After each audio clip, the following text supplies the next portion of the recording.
Texas versus Florida fishing, two of the best inshore fisheries in the world, and yet which one fits your style of fishing the best? Before we break it down, make sure you check out our friends over at Super Clean. They have absolutely amazing products, biodegradable. Use them just about everywhere. We use them on the boat, grill, stove, just about on a daily basis.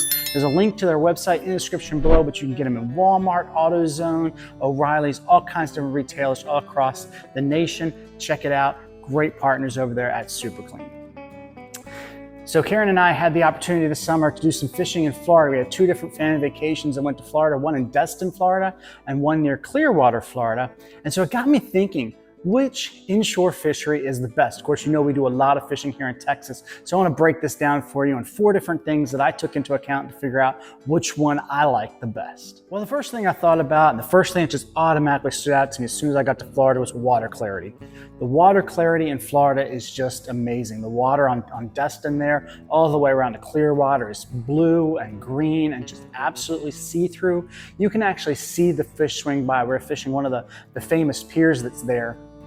And you could see the Spanish mackerel, you could see all kinds of different fish going by, and then they were catching sailfish off the end, they were catching kings. We weren't set up to do that kind of thing. I had no idea you could do that there. Of course, we went to Clearwater, we caught the snook, the redfish, and those sort of things, but just the water clarity really stood out to me.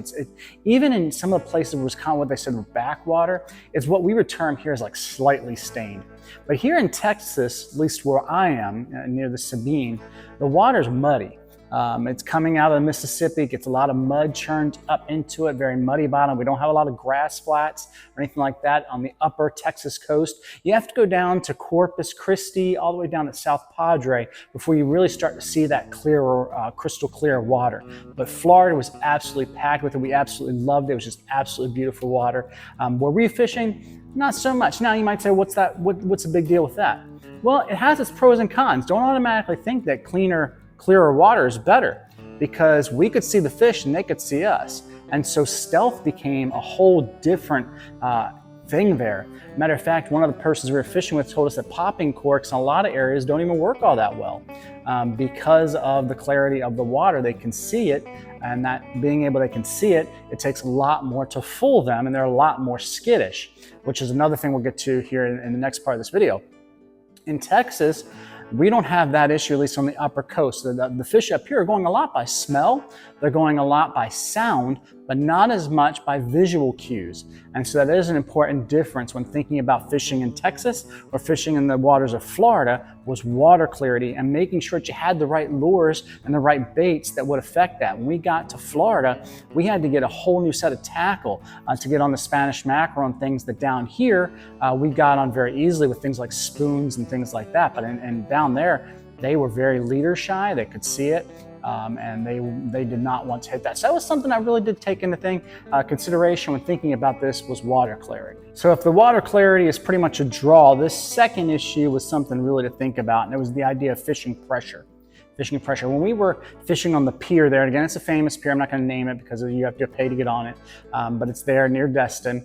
And we were getting on that pier, it was literally like shoulder to shoulder people, and we were fishing during the week. Now, it was during the summer, it was peak time, I get that, but if you could not cast a rod, you should not be on that pier, because you were definitely going to cross somebody. It was absolutely just jam-packed with people. The beaches were not as full of people fishing, but when we fished the beaches, we really didn't catch a whole lot at all. But off the piers, they were just absolutely jam-packed with people. Then when we got into the boat and we took off in Clearwater, there were boats everywhere.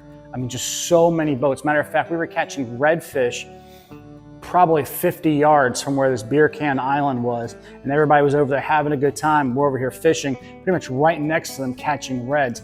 But I can imagine that fishing pressure is a real problem in Florida. Just so many boats, so many people out there. The weather's great, of course, and that plays into it. Whereas here where we are in Sabine, there are days where I'll go without seeing another boat on the water, maybe barges going by and things like that. But I don't have that boat fishing pressure here. Now, when you get down to Corpus and Aransas Pass, places like that, Port A, you may see more and more of that. But even down there, you go into Baffin Bay, coming up to Matagorda, places like that, you don't really see the amount of boats that you will see in Florida. So that was something I really keyed in on, that fishing pressure in Florida is going to feel a whole lot different than it does here in Texas. Texas, we have a lot more marsh maybe areas. I'm not really sure it contributes to that, or maybe there's just more people out in Florida enjoying the outdoors. You let me know in the comments what you think about that. But I was interested in that idea too. It seems like there's a lot more fishing pressure in Florida than there is here in Texas. This third idea is something I'm going to be really interested in hearing from you in the comments what you think about it, and that's targetable species. When we got to Florida and I got their fishing regulations book and looked at the amount of inshore and nearshore species that we could target, I was like, oh my goodness, there's no way I'm gonna be able to remember all of these species. I barely can remember the ones here in Texas, but there's so many, from grouper, all kinds of different snapper variations. Of course, you have the sharks. You have the different inshore species we have: redfish, trout, drum, black drum, red drum, just all the different species. So many different species that you could target there in Florida. And so it was just pages and pages. And then the regulations differed depending on where you were, Atlantic side to a Gulf side, and then different parallels there in Florida had all kinds of different rules and regulations because there were so many different targetable species depending on where you are in Florida. Coming across here to Texas, we don't have as many targetable species. I mean, when you think about the inshore species that we have, we're really going after the big three. We're really going after redfish, speckled trout, and we're going after flounder. We'll mix in the black drum and the sheep's head from time to time, but that's really the desirable species generally you're gonna see us inshore fishing going after. And then when you get offshore, you might get into some cobia, triple tail, and a snapper and things like that, but generally only red snapper. So the targetable species in Florida, there is a lot more species to target than there are here in Texas from what I can tell.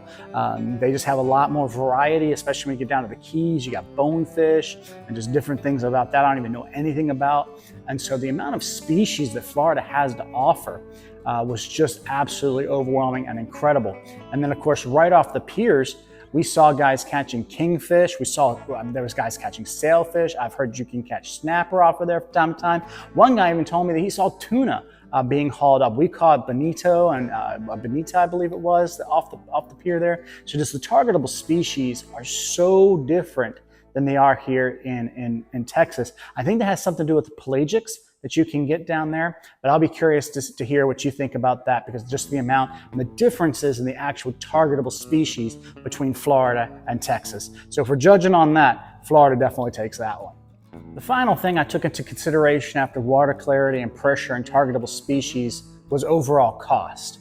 What I found in Florida was that things just seemed to cost more.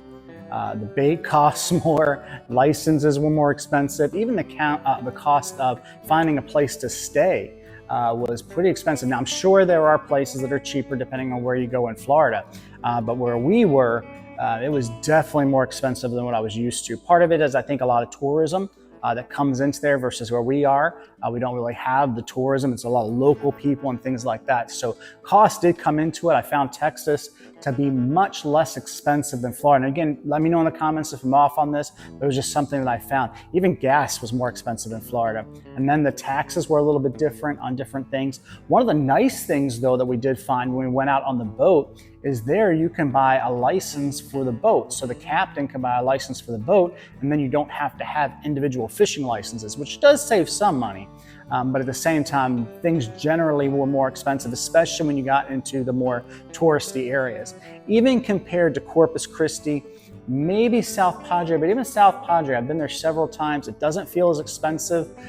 Corpus definitely doesn't, Port A doesn't, and definitely where I live doesn't, as compared to Florida. So those are the things that I took into consideration when I'm trying to figure out which state is best to fish in. And really, it's kind of a toss-up. It really depends on what you want to take out of fishing. Personally, I love fishing where I'm fishing right now here. I'm in Texas on the Sabine River system and going out down towards Bolivar and places like that in East Bay. I'm absolutely loving it. It's a great fishery, having a great time with it. But let me know in the comments what you think about this, Florida versus Texas. Who has the best inshore fishery? Make sure you check out our popping corks as well. We are launching a brand new color coming out. There's going to be more details about this, but just a little hint if you made it this far into this video. We're going to be going for a different thing this month. I'm launching a brand new color, and this is for breast cancer research. And 10% of all the sales of popping corks this month will go for breast cancer research. So check that out in the link below. 10% of everything I make on any of the colors, it's not just the new pink color, but it's on any of the colors, will go to breast cancer research. Let me know in the comments what you think about this. Until next time, may the fish be with you. God bless.